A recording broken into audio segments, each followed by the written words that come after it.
Ladies and gentlemen, please notice that exits are conveniently located at the front and rear of this auditorium.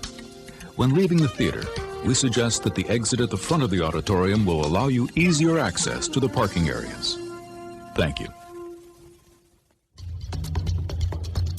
I got a 6-year-old in my calculus class in college, and it's going to take my job. What is this nonsense? Comic Sans? Butler had never seen this film, and I got the indication that he hated it. She's like, "You pussy, get back in the game!" He rebels against maturity by taking a job at a movie theater. Oh, no, I'm sorry, that's me. At a video store. Well, this is now owned by Disney, so you're going to see a remake at some point. Hi, I'm Mike Field. I'm Mike Butler. And you're listening to the Forgotten Cinema Podcast. Each episode, we highlight a film that, for a variety of reasons, was forgotten by audiences, whether it be because a more popular movie was released at the same time, or the movie simply didn't catch on with an audience in its initial run. We'll discuss what we love about the movie, or perhaps don't love about it, but we'll always recommend you revisit it. If you enjoy our podcast, we want to hear from you. We're on Instagram and Facebook. Find us. Our podcast is available on all platforms with a backlog of 175 episodes for your listening pleasure. And so it begins another episode. Woohoo! Okay. How you doing this week? I'm doing great. I just got transferred down to the Panama Canal, though. Turns out I was doing a little too much sexing, a little too much gambling. So I got sent down to Panama as a punishment. Usually what happens. That's right. We are doing the 2001 film, The Tailor of Panama. I don't know if a lot of people remember this film, but why don't you give us a synopsis and then we'll get into the facts and then we'll get into it. Woo! That sounds like our podcast. It does. Harry Pendle, a Cockney ex-con who has reinvented himself as a popular tailor to the rich and powerful of Panama, is famous for his storytelling as well as his suits. But this time, his tales carry lethal repercussions. Preyed upon by a ruthless, seductive British spy, Osnard, Harry spins a yarn that inadvertently sets off a series of events to destroy everything he values most in life. Well, that summary is the end of the movie, yes. That summary is generic. The Tailor of Panama has a runtime of 109 minutes.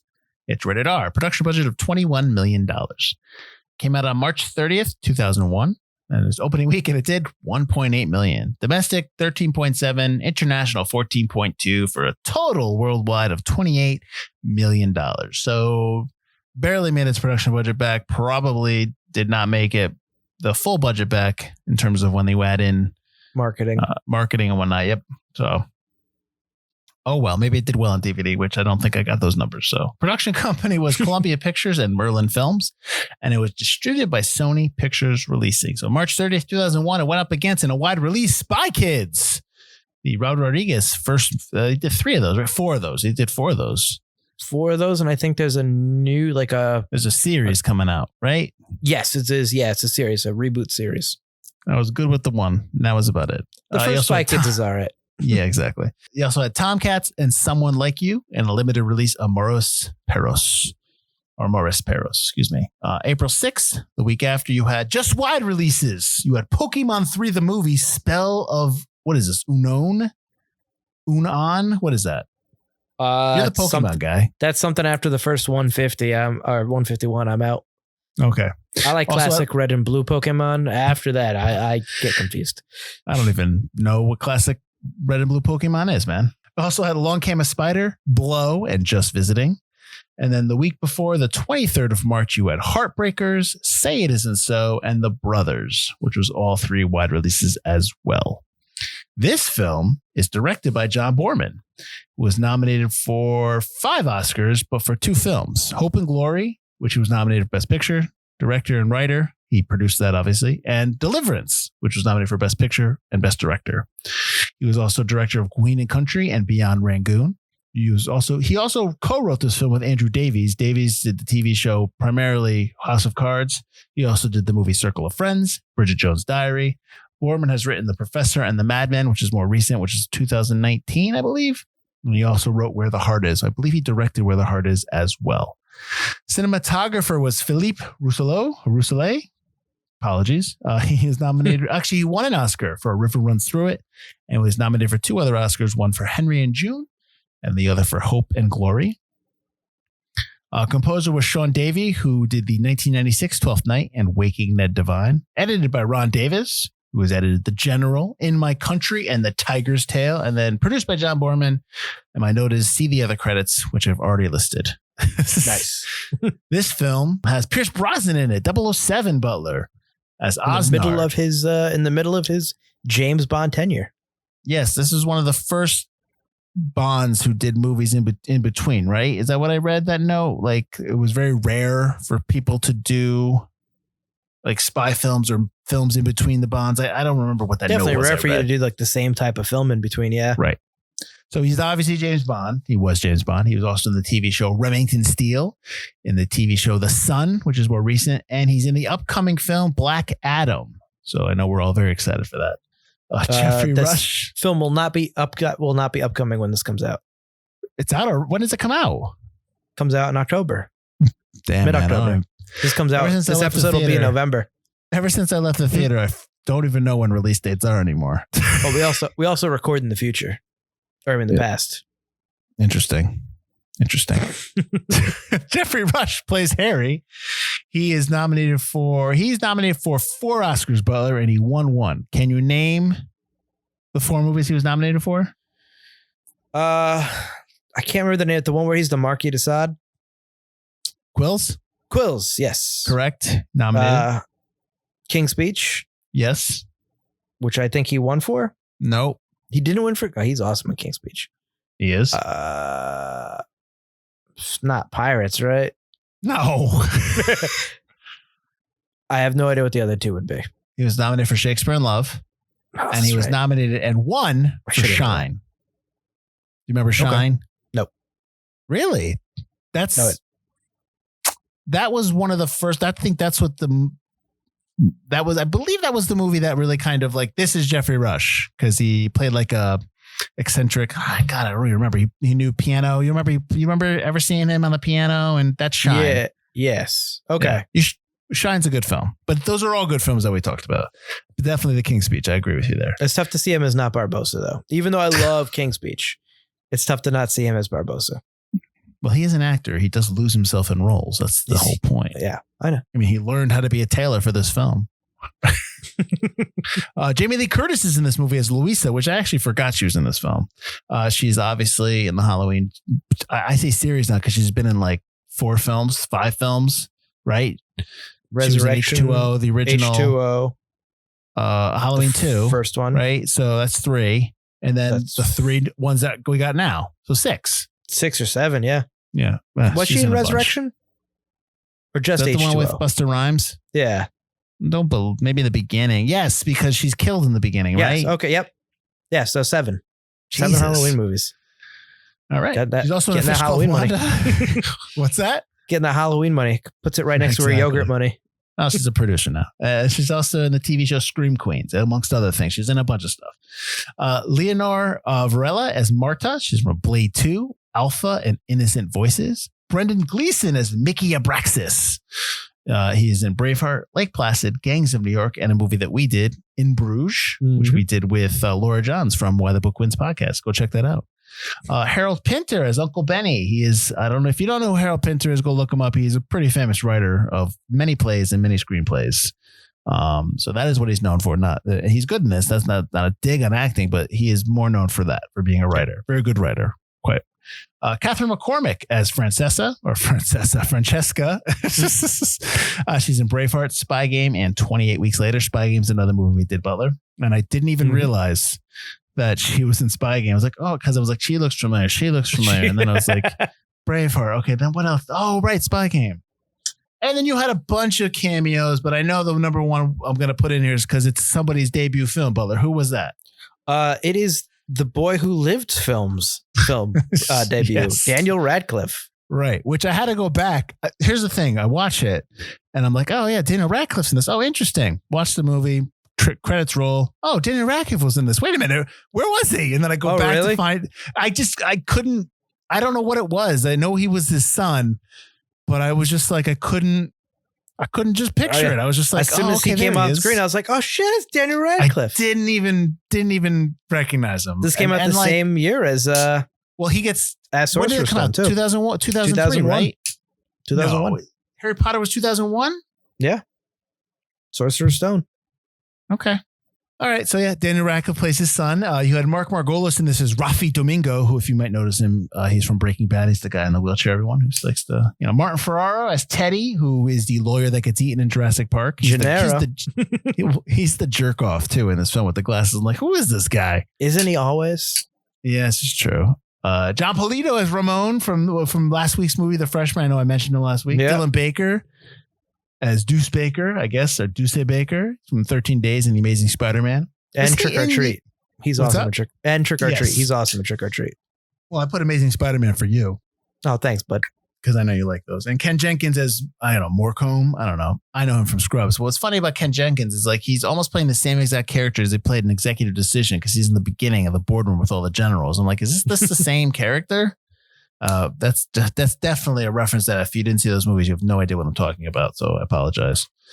You never saw this film. You didn't even know about it. You never heard of it. I knew the name Tailor of Panama. I think I knew that it was a book from the Tinker Tailor Soldier Spy guy. Jean Le Carre. Yeah, I didn't even want to try pronouncing his name. I'm guessing. So I've, whatever. If I get it wrong, I get it wrong. It's, you miss 1,000 shots you don't take. So, yeah, he actually wrote some of the screenplay too. I know I didn't put the credit in there, but he did work on the screenplay as well before I think it was like a mishmash of everyone working on it. You should always have if the writer's still alive and he's okay with you making a movie out of it, it's always better to have him try. Some writers can't switch that kind of format. Plus, sure. Plus, at least help on it, not necessarily take it over. Take it over and do the whole thing. Yeah. Because they're probably going to write an 800-page script for you. Right. So, I don't want to be like, what'd you think? But I kind of guess, what's something that stood out, negative or positive? I guess let's start there. It's not a spy movie. It's a crime movie. It's a con man movie that just happens to involve conning spies, which I liked about it. It's a different twist on your average spy film. It's got a little bit of comedy in there too. It's not really it's super serious. Yeah, it's not a comedy. It's not got comedic moments. Funny, but yeah, it's got quite a few lighthearted moments in it. A lot of moments of brevity and silliness, even though it is kind of serious. Though at the end, it does border on Dr. Strangelove ridiculousness in terms of how they treat Americans. Mm-hmm. I mean, probably fairly, but I'm just. Yeah. I mean, I was going to say, it's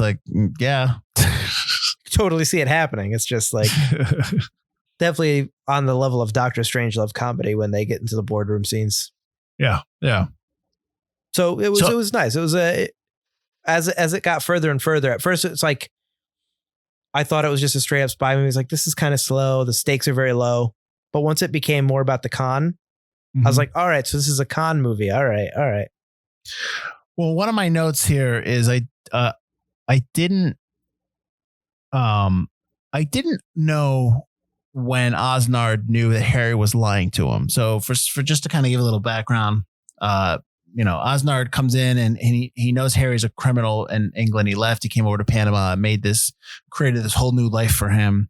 Pretended that he was a tailor and that he was the very finest tailor and trained by the very finest tailors. And well, he is a tailor. He was just trained in prison, but he pretends he was. No, I know. But I'm saying, he can do the job, but he's saying where he came from is different. Right. But Osnard's going to use him to kind of get information so that he can because he's basically to show his bosses he's doing what he's doing. Plus also he wants to make some money on the side. He wants to have a big score and leave the spy game. That's his goal.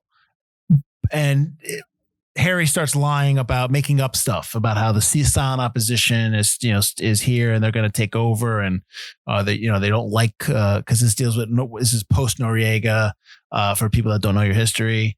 I mean, I don't really want to go through it, but it's just he was a bad dude who we put in charge, and then we decided he's going too far, and so then, you know what I mean? That's pretty much what happened. We blew him up and then replaced him. Right. It's he doesn't want to create the lie. Harry just kind of does it to get him off his back because there's no news. It's you're the tailor, so you know things, and it's you don't know enough. But Harry needs the money because he made a bad investment. Well, he got swindled. He got swindled for a farm that didn't exist. Yeah, exactly. Which they kind of touch upon, but you never go back to. But my whole point of all that explanation is that my question to you is, I don't know when Osnard figured out Harry was lying. I think... I don't know what moment in the film. I don't know if he knew it all the time. But it was just kind of like out in the open as is, and here we go. I think his information is good enough, but I think he's a little incredulous at the Chinese are interested in buying the Panama Canal. Because it seems like his excitement just kind of becomes ridiculous. Of like, oh, this could be good. This could be good. Tell me more. And it's just information to impress the bosses. And then obviously the out and out lie comes from when he's like, the silent opposition's buying weapons for $10 million. And I think that's when Osnard goes, $10 million. Now you said what I wanted to hear.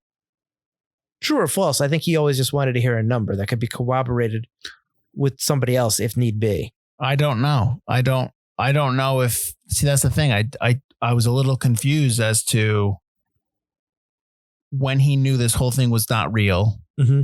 If he ever did, if he's just pushing Harry if he's initially pushing Harry to give him information, and then Harry just starts lying, just starts saying things, and he's willfully buying it about the sign opposite. He doesn't care if it's real or not. So right. That's it. But then, I think so. Why?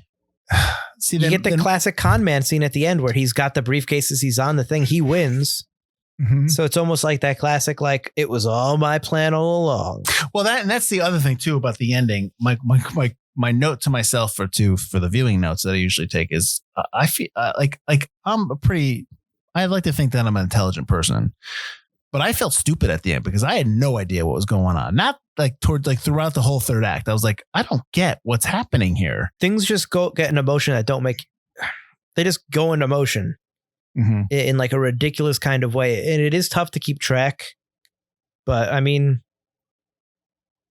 I thought it was stupid how they were able to stop the US invasion.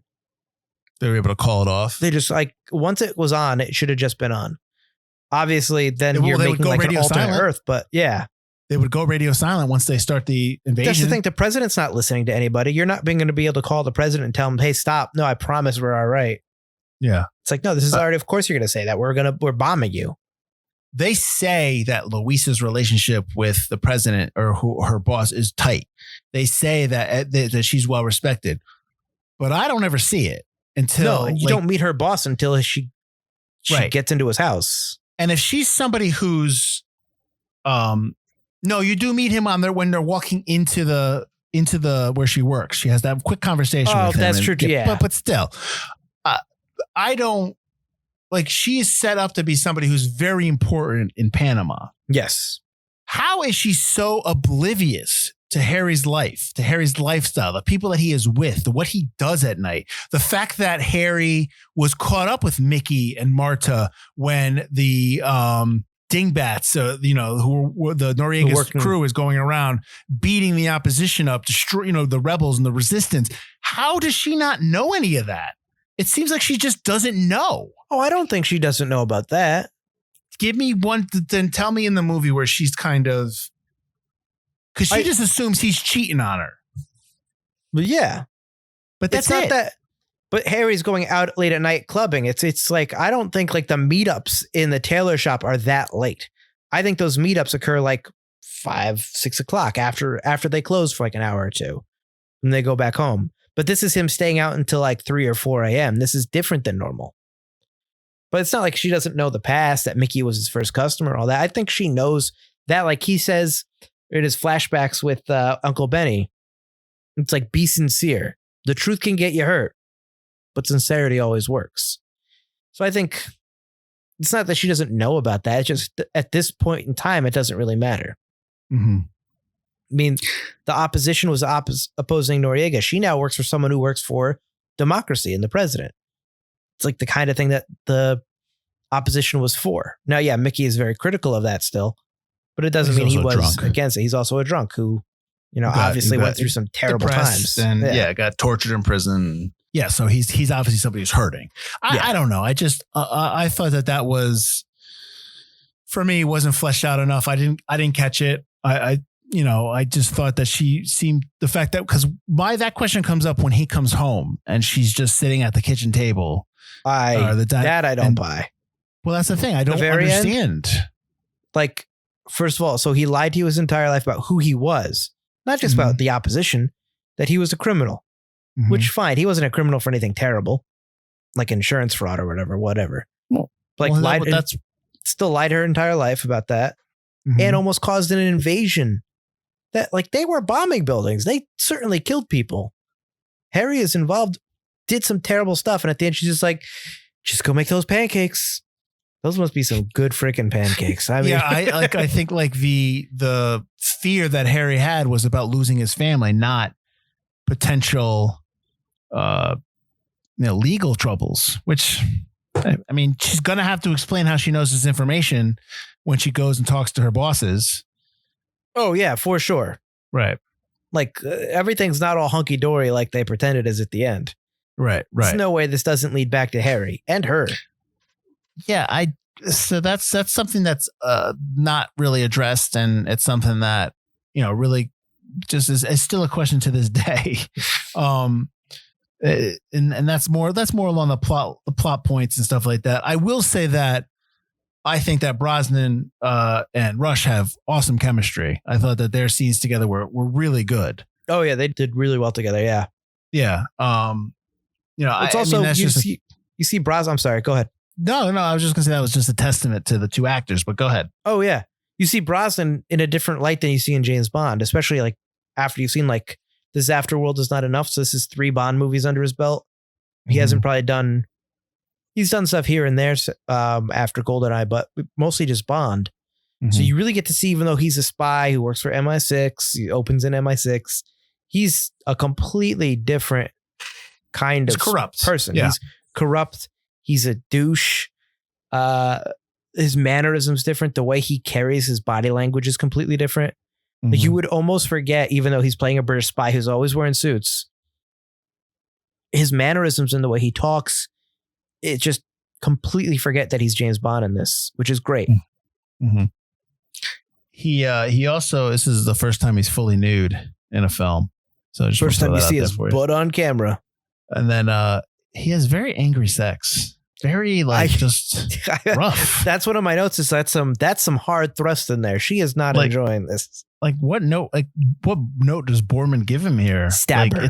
Stab her with that dick. Stab her. It's like at some point I'll be like, dude, this can't be good for you. Calm down. No, there's no way this is enjoy. Like, are you relaxed? Are you enjoying this position? Yeah, it doesn't seem like he's enjoying anything. It seems like it's like really struggling. Like it's like, what's happening? Are you like getting shot or something? Are you getting stabbed while you do this? Like, stop. I thought that sex scene was very, very odd. Both he had a couple where he was like that.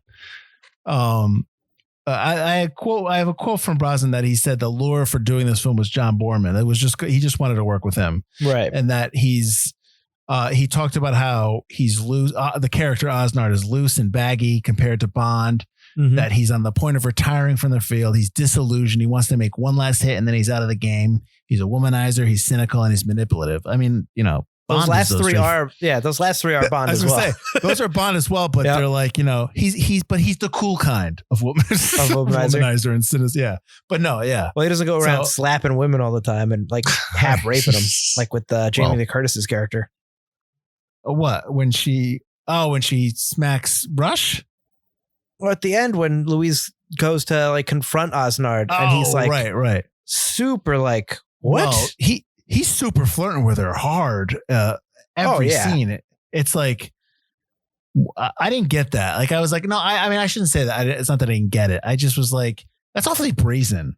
Like, you don't even care if her husband's going to come back when they go off and you're on the island alone during his birthday party celebration. That's what got him fired. Yeah, that's what got him transferred, rather. Almost fired. You're right. But also, that's also very similar to another character in Tinker Tailor Soldier Spy with Colin Firth's character. True. You're brazenly cheating on someone like right in front of him. Just think you can do whatever you want to do. I got you. No, that makes sense. That's a good point. Although for Firth's character, it was a way to take take him down a peg. Take him down, like, confuse Olden's character, make him not on the top of his game. Could be the same with Rush, like to be that openly flirty with his wife. Keeps Rush on his toes and shows like, I'm the boss. Look what I can do. If I can get your wife, I can get anything. Yeah, that's true too. That's true too. That scene too, that reminds me when they're in that lake in that scene, there's actually two dudes outside the camera spotting for alligators while they're shooting that. Oh, it's like, I don't know how you keep that focus. Hey, cut guys, we got some gators coming our way. Like, grab them now. Grab it. Oh, it's too late. We gotta get Brosnan. We need to do James Bond. This was the first scene we shot, right? Because we got to redo all those scenes. One of the other notes from this is that Geoffrey Rush doesn't know how to drive a car. So the scenes that he's driving, it's either the car's either being pushed or towed, or it's a double of Rush driving, or they're just using background plates. It's like, my man, learn how to drive. Yeah, I mean, I don't I get like you grew up in a city, like if he's from London, he grew up in London. But at some point, especially if you're an actor, well, you got to take some driving lessons. You learn how to be a tailor for this. Yeah, you exactly. Can't learn how to drive. Yeah. I'd maybe go to driving school first. Which I love I actually like the opening when he's chalking and cutting the fabric and you see him making the suit. Right. But I kind of didn't want them. I kind of wanted them to not speed it up. I just wanted to see it. I would have been, you know what I mean? Just, it was the fact that he was doing it fast. And I understand why, because you want to get all the credits in. Yeah. But I was like, okay with, don't speed it up. Just let the man work. I'm fine watching.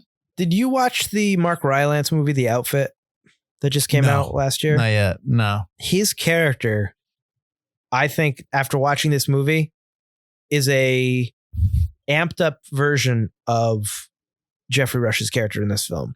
Amped up in terms of being a tailor? The Outfit is a little bit more Bad Times at the El Royale, like real life adjacent. Okay. So that's where the amped upness comes, but very similar backgrounds. Like pretends to be the Savile Row guy who's actually an ex-con who reveals it at the end.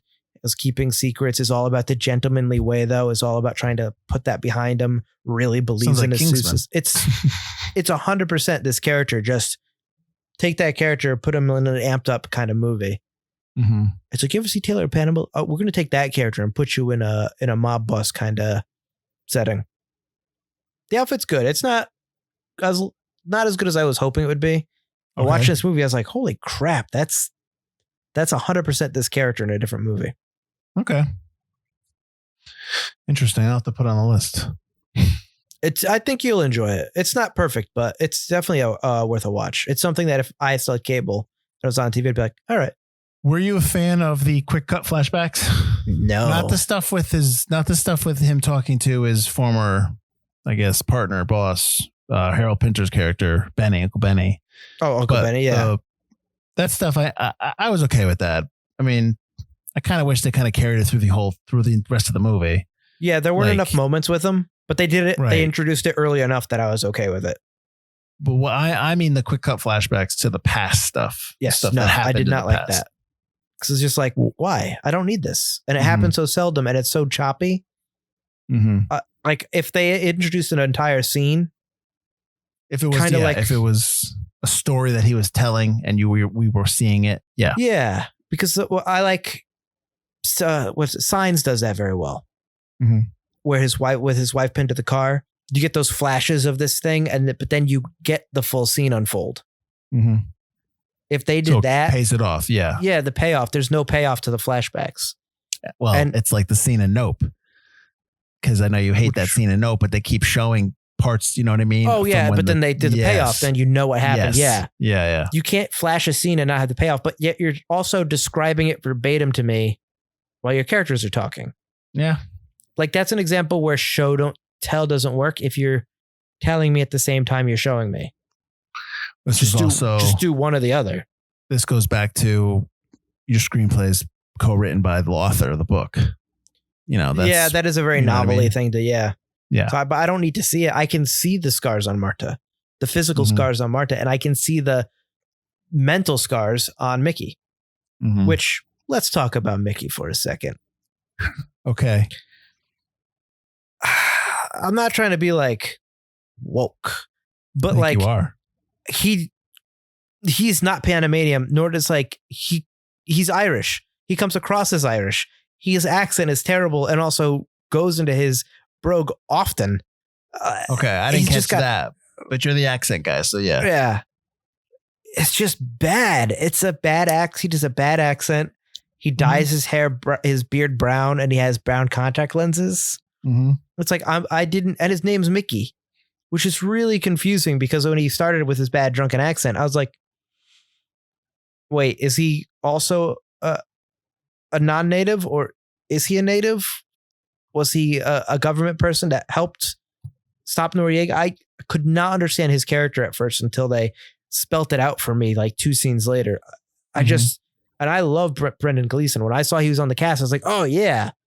Then I'm watching this going, oh, buddy. Even in 2001, I'd be like, I don't not like it because he's playing a Panamanian. It's just that he's not playing it well. I didn't think it was well done. It's not egregious as other, actors playing different ethnicities. I think there's other more egregious, ways that's been done. It would be done today? Probably not.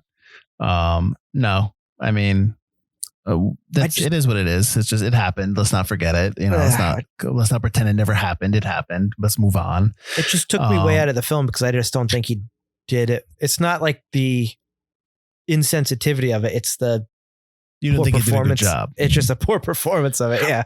I never catch the accents like you do. I just kind of just watch it and I never get caught. I mean, I heard him a couple times with kind of like the Panamanian affected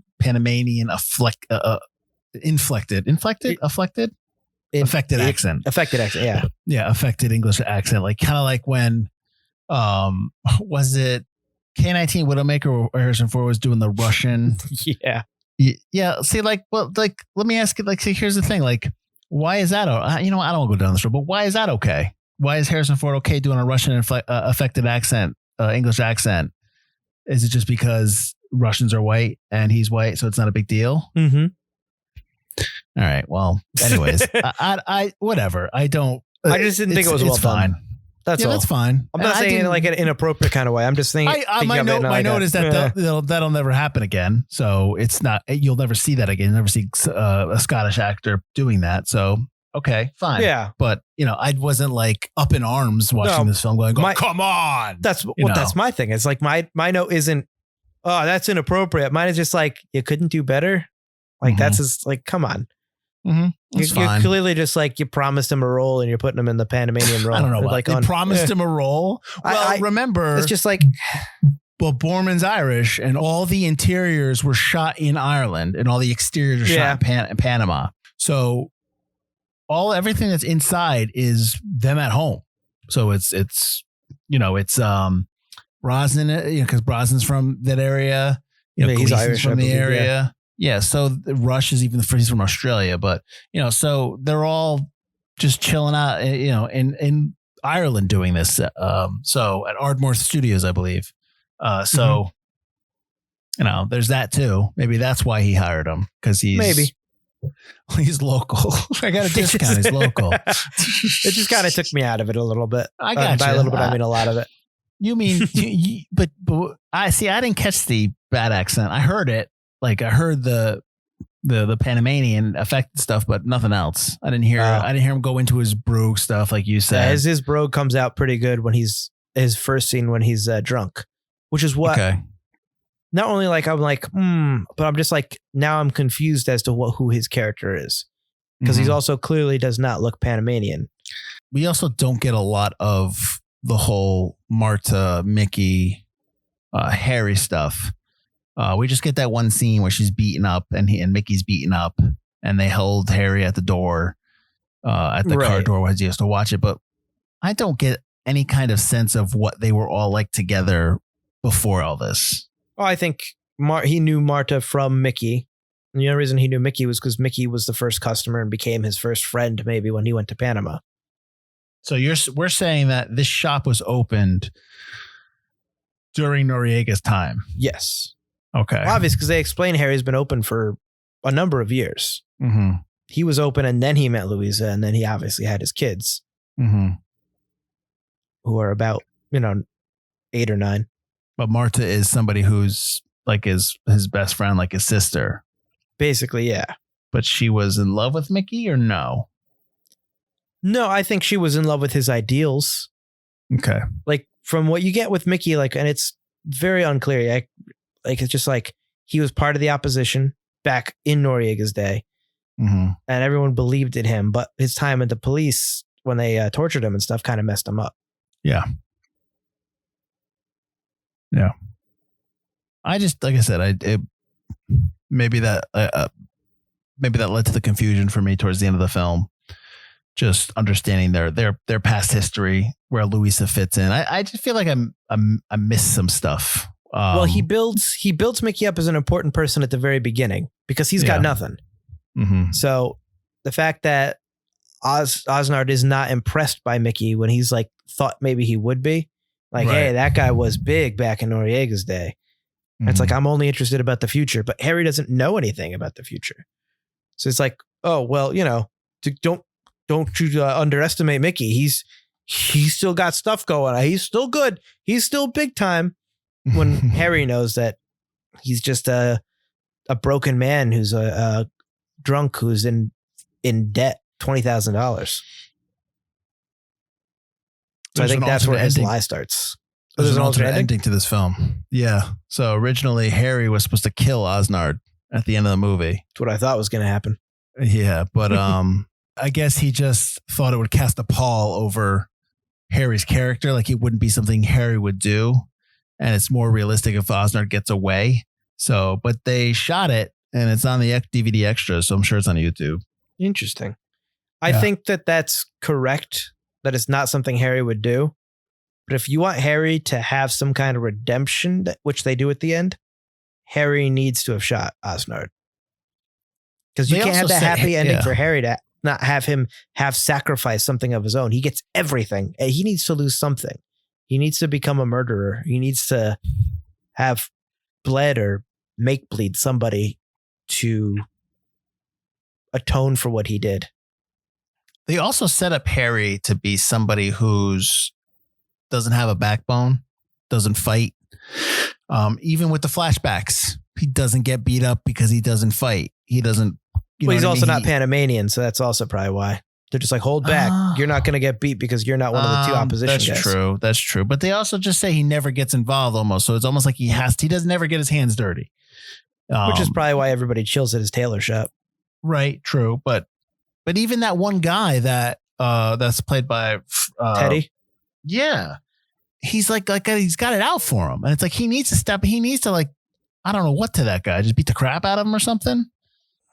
Well, yeah, I think Teddy's got power because he's on the payroll of I don't even know who the hell he is on the payroll of. To be honest, they just say he's on the payroll of somebody who beat people up. But he writes for the newspaper. He's still a journalist. I don't get his power. I don't get why he's so emboldened to just be a dick. Me neither, because you don't get it till the end, and it's like a throwaway line. Well, here's the thing, because I like Geoffrey Rush. But in this movie, he talks very fast and very breathless. Yeah, he whispered. One of my notes is he whispers almost every line. And by the problem with that is that I miss things. And I was like, I don't know what he's saying. I don't know what he's talking about. And I wasn't going to go back because it's late. but like I liked the style that he was doing. It wasn't really conducive to me learning a lot in the movie from him. In terms of just information, knowing when they go into that big when they go into that nightclub or the bar and he's telling Osnard all these people are, I'm like, I got half of that. I got, you know what I mean? I just didn't. Agreed. Yeah. The beginning is very like that whole first night with Osnard is a very much like a flash. It goes by so quick. Yeah. The same with their conversation, even where he ends up like pretty much admitting he's a spy. Mm-hmm. It's just kind of like a very like weird roundabout way of doing it. That's also very rushed. Mm-hmm.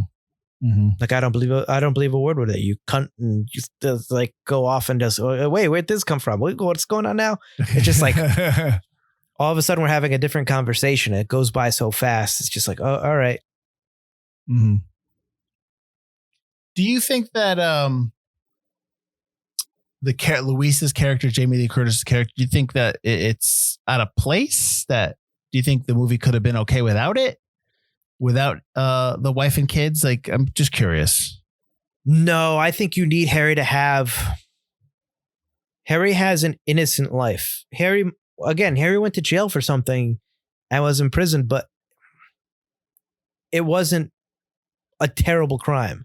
I mean, yes, it's arson and it could have done tons of damage or whatever, but in the world of movies, and especially movies of this type, his crime is very small, which he did his time for, was released, now has a wife and kid, lives as a tailor. But that gives him an innocence that you need. That wife and kids is like, he's a family man. He loves his wife. He's never cheated on her. He's not honest, but he's sincere, which the movie likes to, play with. Yeah, sincerity is a virtue, but truth is an affliction. I like truth that is line. an affliction. Yeah. So I think you need the wife and kids to give Harry something to fight for other than just a tailor shop. Mm-hmm. He's got actually something on the line that isn't just money. You could do sense of self. I mean, you could substitute the family stuff for just a sense of his own purpose and his own self. But I hear what you're saying. I'm just asking about Louisa.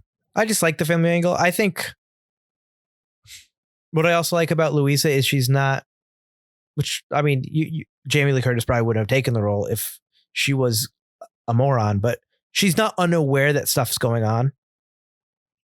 She's very bright. She's not like... That she's willfully ignorant, you think? Like that she just kind of lets Harry do what he needs to do? I think once things get suspicious, he's like, well, invite Osnard over. Let's bring Andy to the birthday thing. Let me talk to him. So she knows right off the bat something's off. She doesn't want to believe that Harry went through her things. And that's the only thing where she's kind of ignorant. It's like, he wouldn't go through my stuff, though. That's one place he wouldn't do stuff. But I will say this, too.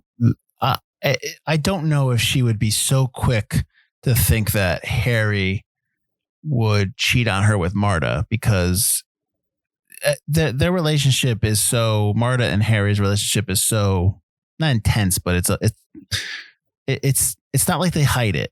She cares for him. She wants him to do well. He cares for her. She's scarred and he feels for her.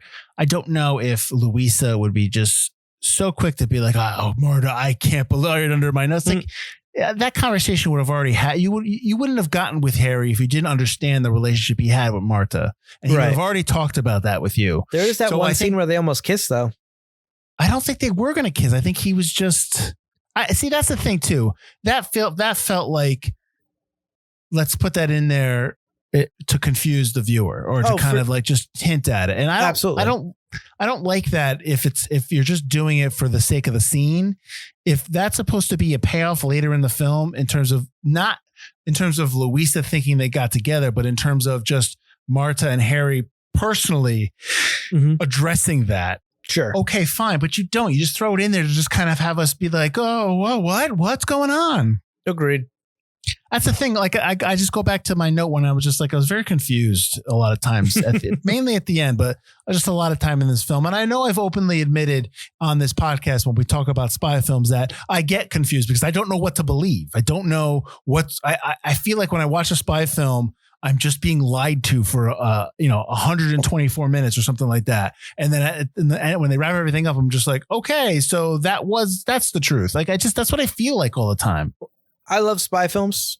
Like, they're like some of my favorite genre, but they are, because of the job of a spy, they are very similar to con man films. So a lot of the times you get those contrivances that you would never have known. You can't know. You can't explain because it reveals too much. So you're going to get exactly what one of the characters gets. And that's like, all of a sudden, oh, wait. Oh, that's okay. Well, at least the con films, you're getting behind the scenes glimpse of what the actual plan is. And sure, there's always a twist. But a good con film is you root for the con. You root for the twist in the end. You root for all that because you like the character that you've been following. This is Casablanca without the heroes field. Well, just to use your kind of reference to the con film, like a spy films like feels like I'm on the outside of the con.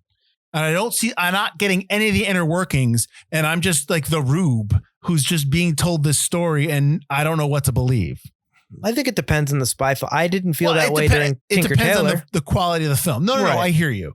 It depends on if the film is done well. Maybe with this film, while I enjoy a lot of it, and there's things that I give like, a thumbs up to. Mm-hmm. I think overall, I'm left with a sense of confusion too many times to ignore. Yeah. It's also a combination of con man and spy film, which is like throws even more contrivances and twists your way. And that's fine. I mean, I get it. It's just maybe that's just preference on my part. But I will tell you what's unacceptable is Comic Sans font in your titles. I thought the same thing when it popped up. I was like, wait, what? I was like, what am I watching? A romantic comedy? What is this nonsense? Comic Sans? I was like, wait, what year was this movie made? I was waiting for, I was like, do. I'm like, oh, this isn't the movie. I did like at the beginning, though, that the movie kind of just starts. Mm-hmm. Like you don't get, because I had read the summary about Osnard. It's a disgraced spy who gets sent to Panama. So I was like, all right, so I'm going to get the scene where he's caught cheating and then he gets reprimanded and then he gets sent. But no, the movie starts off with, we're sending you to Panama. And I was like, oh, all right, we're going to Panama already at the beginning. I love it. Let's get the movie going. Do you think it's a big difference that they changed the timing of the film where the book takes place right before the handover of the canal to the Panamanians from the U.S. to Panama? The movie is set after the handover. Do you think that makes a difference? I think it makes the U.S. immediately retaliating more ridiculous. Like they're looking for a reason to get the canal back. They're just looking to attack for because they're just we lost. I retreated. I'll never retreat again. Like it's just that Dylan Baker stuff. You crazy eyes. Yeah, that was. Oh my god, it's the only time I've retreated. Yeah, he has one line in there which I was like, oh, there's a missing star on our flag, gentlemen. Looks to me that God has given us a second chance here. I was like, this is awesome. And I was like, this is straight out of Doctor Strangelove. It's so stupid. And I love how much are they getting for the arms? How much are they paying? 10 million. We need 15 million, sir. And then he goes to his bosses. He goes to the Americans. How much? Nothing you don't keep under your plate already. How much? 20 million. All right. Yeah, I know. It's like Osnard immediately knew that the 10 million would just be snowballed into 20. It's like he was already expecting that. He also said, I said 20 and they went down to 15. So you got the sense the other guy was actually legit. Oh, unless yeah. He's true, lying. Yeah. Again, unless he's lying to me. I don't know. I just love how it snowballs. Yeah. So why do you think maybe this film didn't do so well? Like maybe why do you think this is a forgotten film? Or why are we saying that? Because of my confusion? The confusion, and you had listed a couple films that had come out and we're like 15 minutes away from it. What came out around it? Just tell me again. I'm sorry. Well, it came out the same week as Spy Kids. That's the big one. The week after you had Along Came a Spider and Blow and Just Visiting. Right. The week before you had Heartbreakers. I mean, it's March. Yeah. Heartbreakers wasn't huge. I like Heartbreakers. Mm-hmm. But Blow and Along Came a Spider are pretty big. Yeah. Along Came a Spider, I feel, is pulling similar audiences, and Blow actually as well. So like an adult movie, like a crime movie. So I feel like that's going to pull your audience as well. And I feel like Blow was marketed pretty heavily marketed back then. Same with Along Came a Spider. So there were a lot of ads back then. Let me go a couple weeks before. You had so before the 23rd, you had a limited release of Memento, and then you had Enemy at the Gates was a wide release. That was big. Yep. The 9th, you had 15 Minutes. That's with Ed Burns and De Niro.